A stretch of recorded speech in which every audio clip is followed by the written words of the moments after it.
Hi guys, I'm the Naval Guy, and today I'll be discussing the H-class battleships of the Kriegsmarine.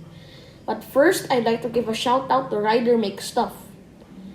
Please check out his channel and my collaboration with him, links to his channel below. The H-class battleships of the Kriegsmarine or German Navy were a series of battleship proposals that include 6 powerful battleships, each one being better than the last. The ships were grouped as H-39, H-41, H-42, H-43, and the largest, H-44.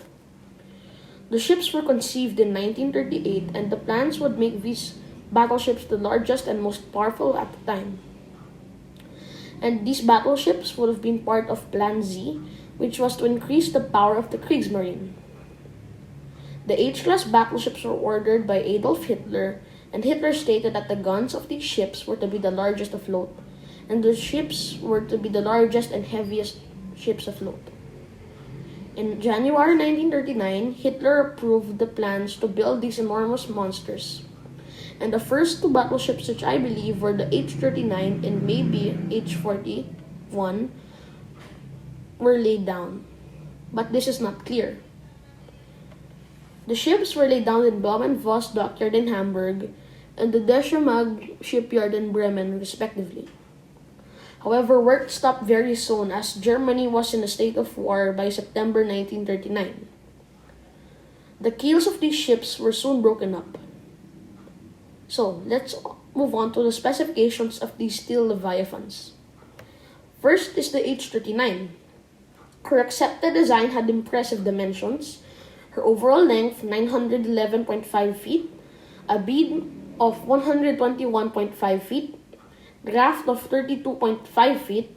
It had a standard tonnage of 57,400 tons and had a full tonnage of 63,596 tons. She also would have had a speed of 30 knots. Her armor layout was impressive. The armor belt would have been from 5.7 to 11.8 inches. Her turrets would have had an armor thickness of 14.4 to 15.2 inches. And deck armor would have been 2 to 4.7 inches. Her main battery guns would have been a caliber of 16-inch in dual turrets. Secondary guns with a caliber of 5.9 inches. And the heavy anti-aircraft artillery with a caliber of 4.1 inches. She would also have an anti-aircraft armament similar to the Bismarck class. She also had an air group of 4 Arado seaplanes, and it's noted that there would have been a variant, H-40A and H-40B. But this probably would have had been a subclass of the H-39 class, as they had very similar dimensions and characteristics. Second is the H-41 class battleship. Now, this class would have been different from the H-39, as they followed some new designs and plans. That's why I mentioned the H-40A and B variants earlier. Now, these variants would have differed slightly, but they would have also had some different armor layouts and different armament layouts. The H-41 class would have been quite similar to the H-39 class. Length would have been 925.2 feet, width of 127.11 feet, draft of 39.10 feet, and would have had a standard tonnage of 68,000 tons and a full load of 76,000 tons. She would have had a slower speed of 28.8 knots. Her armor layout would have been similar to the H-39 with some improvements, but the thickness of the armor is unknown.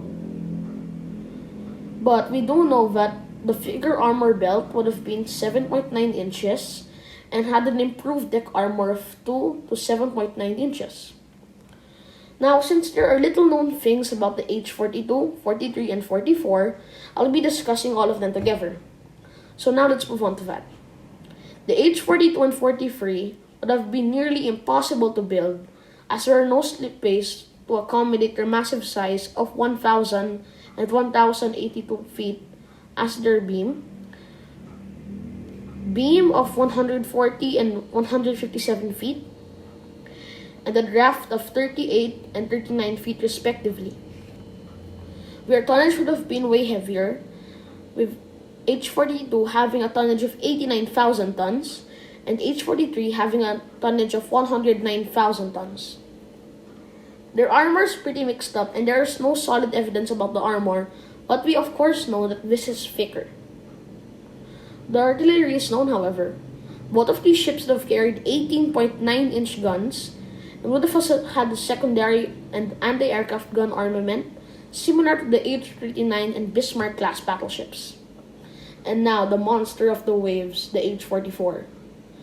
Now, this ship would have simply been impossible to build as she was enormous. She had a length of 1,131 feet, beam of 169 feet, draft of 41 feet, and a relatively low speed of 24 knots.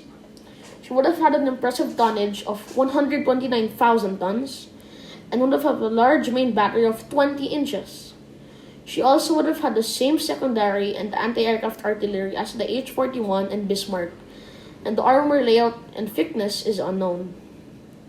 So now that we've covered the specifications of these large ships, how effective these ships were in war.